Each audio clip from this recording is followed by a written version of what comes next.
Patience पाहिजे, संयम पाहिजे. संयम जोपर्यंत तुमच्यामध्ये असणार ना तेव्हा तुम्ही 100% सक्सेस होतो. संयम कशा प्रकारे यायचं आणि जायचं असं करणं, यायचं प्रामाणिकपणे कष्ट करायचे आणि मग जायचं. हे जर का तुम्ही सातत्य जर का ठेवलात ना कोणत्या पण याच्यामध्ये क्षेत्रामध्ये म्हणा कुठेही म्हणा, तर इथे तर संयम आणि प्रामाणिक मेहनत पाहिजे म्हणजे पाहिजे. हे जर का तुम्ही टेकून ठेवलात ना 100% विचार. तर यासाठी ग्राउंडमध्ये बघत असतो मी, हे पोरं थकले की सोडून देतात. इथेच पोरं इथं तुम्ही थकताना तिथून आपली 100% अजून एनर्जी लावायची, तेव्हा आपला स्टॅमिना बनतो. त्याच्याशिवाय स्टॅमिना बनत पण नाही. आणि पुढे जाऊन ते 1600 मीटरमध्ये येऊन बघत असतात अर्ध्यामध्ये तुम्ही थकून जातात.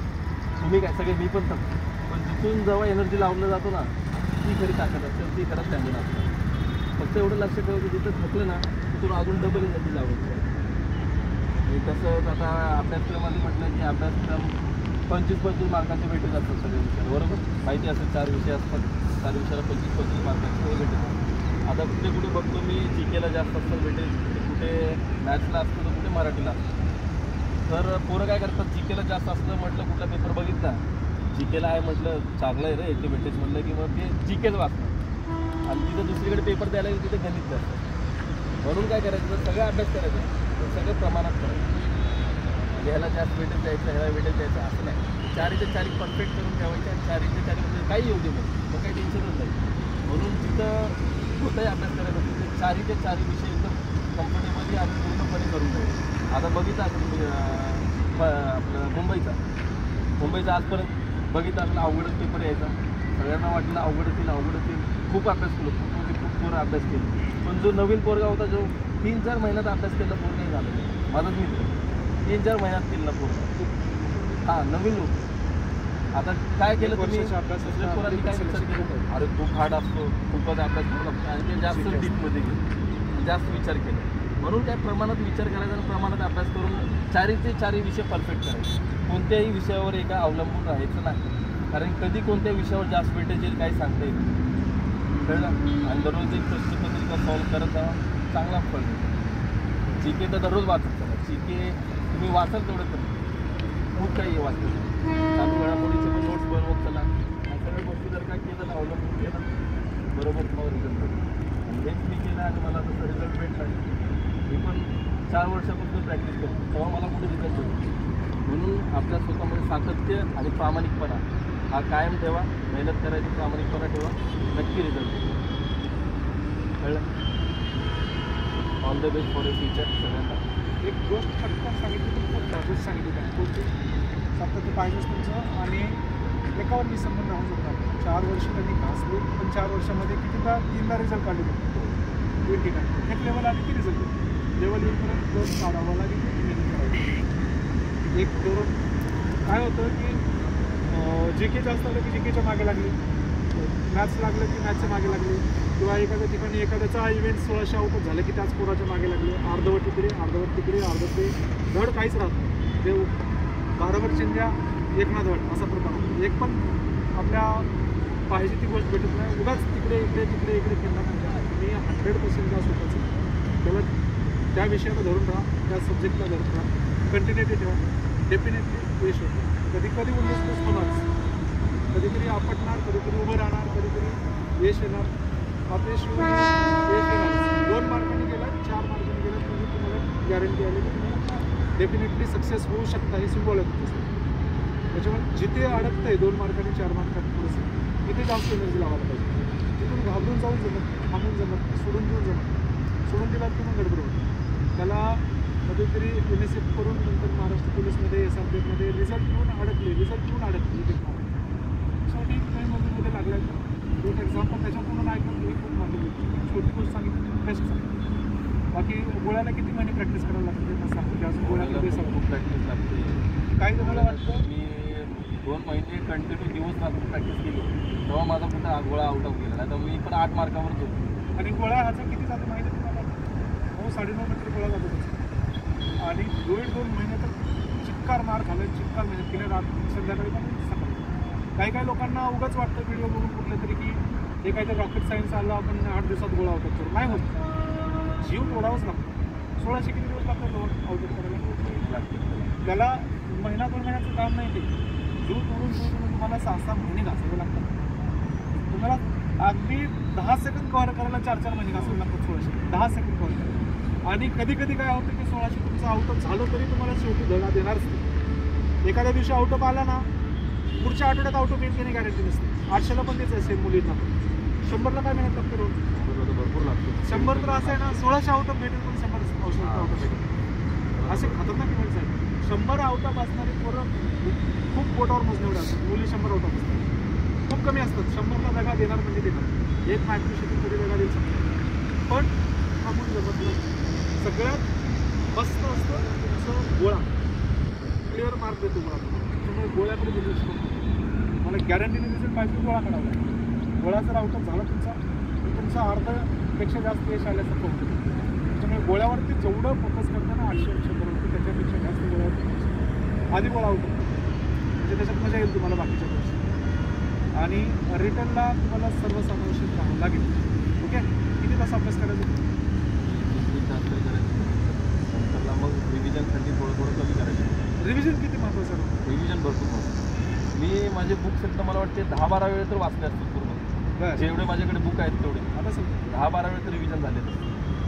एक बुक 10-12 वेळेस रिव्हिजन आहे. रिव्हिजन खूप महत्त्वाचं आहे. आणि ते टॉपिक जे परीक्षेला गॅरंटीने येणार आहेत ते टॉपिक. ओके, मला सांग क्वेश्चन पेपरला कुठलं चांगला बुक आहे?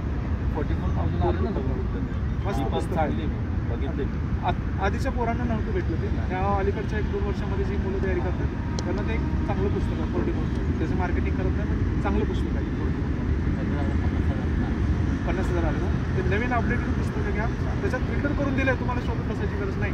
पूर्वी क्वेश्चन पेपर काढावं लागायचं, शोधावं लागायचं, वेगळं फिल्टर करावं लागायचं. त्याने ऑलरेडी फिल्टर करून दिलं. मॅथ्स वेगळं काढून दिले, रिजनिंग वेगळं काढून दिले, जीके वेगळं काढून दिले. आणि बार रिव्हिजन करावं लागेल. खूपदा रिव्हिजन करावं लागेल. त्याच्या एका शब्दात तुम्हाला कळलं असेल 10-12 रिव्हिजन एका बुकचे. म्हणजे काय लेवलला तुम्हाला अभ्यास करावा लागेल ते समजून. तुम्हाला काय वाटतं की अचानक कोणीतरी टीचिंग केलं, अचानक काहीतरी लेक्चर झालं, लेक्चरच्या नंतर सिलेबस संपल्यानंतर कमीत कमी रिव्हिजन खूप दिवस करावं. त्याच्या शब्दात आपण ऐकू मी सांगणार किती महिन्यात रिव्हिजन करावं लागतं? भरपूर. आमचं शिकून कधीच झालं नाही. पहिल्याच वर्षी शिकून झालेलं सगळं. त्यानंतर माझं रिव्हिजनच चालू आहे. म्हणजे रिव्हिजन महत्त्वाचं आहे. हे आपल्याला समजलेलं आहे. बरं, आता मला एका वाक्यात तू सांग, टीचिंग एका लेवलला संपल्यानंतर रिव्हिजन किती करावं लागतं? म्हणजे टीचिंगला परत करत बसायची गरज असते का रिव्हिजन करावं? रिव्हिजन करायची. ही गोष्ट जर का करत गेलं ना बार ही गोष्ट मी वधवून घेत नाही. तू स्वतः सांगतो ही गोष्ट समजून घ्या. एकदा सिलेबस संपला ना, परत सिलेबस शिकवत बसायला, ABCD काढत बसायला तुम्हाला पायावरती एवढा दगड उचलून तुम्ही स्वतःच्या पायावर टाका. परत टीचिंगच्या नादाला लागू नका. एक टीचिंग झाली पाहिजे. एक मार्क्स जर कळत नाही ना, मॅथ्स, रिजनिंग, मराठी व्याकरण, जीके कळत नाही, फाउंडेशन झालं ना, तुम्हाला स्वतःला घासणं आलंच. हे किती दिवस? 6 महिने, वर्षभर घासणं. मग तेव्हा ते तुमच्या हाय लेवल येतील. आणि 101% त्यांनी तेच केलं. तुम्हाला अजून पण वाटतं की नुसतं टीचिंग पाहिजे. कुठतरी व्हिडिओ ऐकतो, ऑडिओ ऐकतो, कुठलं तरी इथे लेक्चर तिथे लेक्चर, त्यांनी काहीतरी सांगितलं, यांनी काहीतरी सांगितलं, भरभर करून स्वतःच्या तुझं आहे तुझं पासिंग, परंतु जागा चुकला असेल असं नका करू. आत्मदीप भाऊ, स्वतःला ओळखा. स्वतःचा अभ्यास संपलाय ना एकदा, रिव्हिजन मारा. 1000 वेळेस रिव्हिजन मारा. बार रिव्हिजन मारा. सारखे क्वेश्चन पेपर सोडून घ्या. सारखे रिव्हिजन करा. एकदा नॉलेज आलं ना, एकदा कन्सेप्ट क्लिअर झालं, एकदा समजलं, एकदा कळलं टॉपिक, पण त्याच्यावरती रिव्हिजन मारा. शिक्षकाला गुंतवून ठेवण्यापेक्षा स्वतःला गुंतवून टाकापेक्षा कुठला तरी यूट्यूबचे व्हिडिओ बघत बसण्यापेक्षा 2-3 तास यूट्यूबचे व्हिडिओ बघायची गरज नाही पडणार. पहिल्यांदा पडते. जोपर्यंत सिलेबस तुम्हाला कव्हर होत नाही, जोपर्यंत कळत नाही, कन्सेप्ट क्लिअर होतो तोपर्यंत. एकदा क्लिअर झाले ना, परत ते व्हिडिओ परत त्याच गोष्टी करण्यात आला. तुम्हाला ते खूप लक्ष द्यावं लागेल. ही स्टेप कधी येते? 1 वर्षाच्या नंतर, 6 महिन्याच्या नंतर येते. आणि 6 महिन्याच्या नंतर परत तुम्ही जर तेच करणार असाल, टाईम वेस्ट करणार असाल, डेफिनेटली रिझल्ट येत नाही. ज्या पोरांचं रिझल्ट न येण्याचं कारण तेच अलग लक्षात. नाहीतरी याच्याबरोबरचे आणि ह्याचा स्वतःचा आणि बाकीचे बरेच जणांचे आहेत ज्याचा ग्राउंडला आउट ऑफ मार्क आहे 100 SRPFला 97 किंवा 95 किंवा मुंबईमध्ये टॉपर, ठाण्यात टॉपर, सगळे म्हणून मार्क आहे. त्यांचं अडकण्याचं कारण पण तेच आहे. काय कारण आहे? परफेक्ट रिव्हिजन नाही किंवा स्वतःला थोडंसं अभ्यास झाला असं समजलं. अभ्यास झाला हा तुमचा डिक्लेअर झाला पाहिजे स्वतः.